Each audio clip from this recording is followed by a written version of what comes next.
To cross over your two interests of literary studies in 19th century British literature and disability studies, you've mentioned that recently you've taken an interest in Oscar Wilde's work and his representation of disabilities.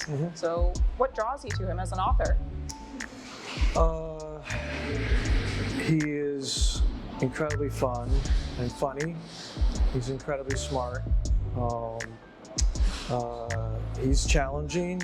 He's diverse, and so that's what draws me to him. And so I've been working on Wilde and teaching Wilde for the whole time I've been here at Mary Washington, but it's always been separate from my other prong or focus on disability studies.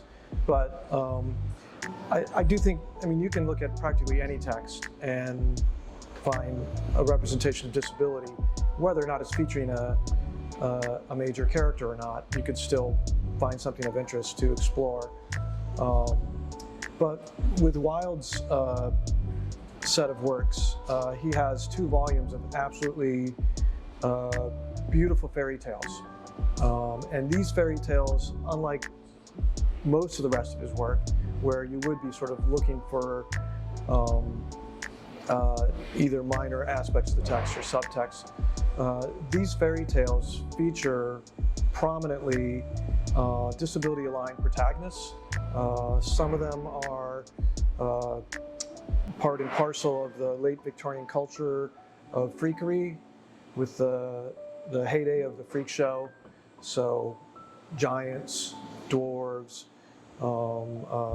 It's got one story called The Star Child, which features a transformation into a sort of toad-faced snake lizard boy.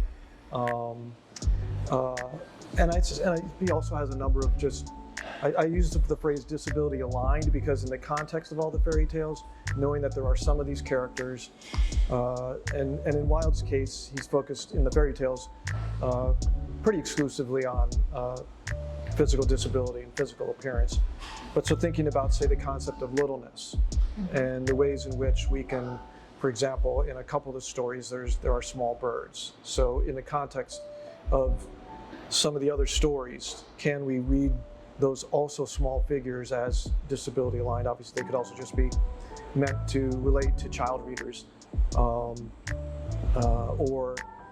in perhaps Wilde's most famous fairy tale, The Happy Prince, which you may know, features a statue. Am I going too far here? All statues technically don't move, right? So can we see the statue?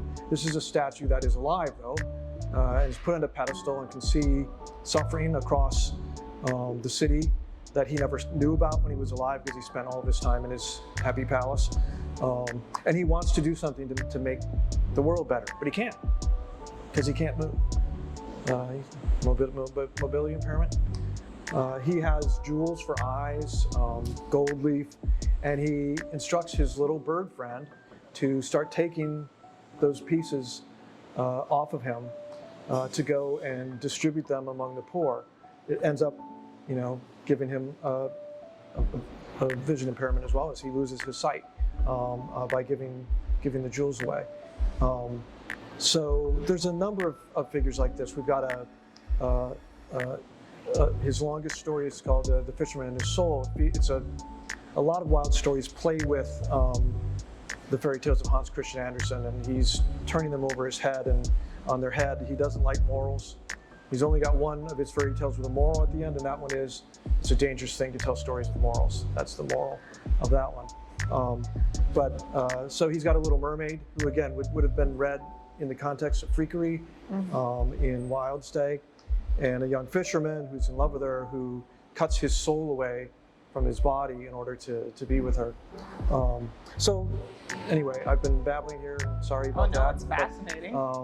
But so I saw a way in which to link those two interests in this particular set of Wilde stories that, number one, have not received as much attention as Wilde's famous plays or his decadent Gothic novel, Picture of Dorian Gray.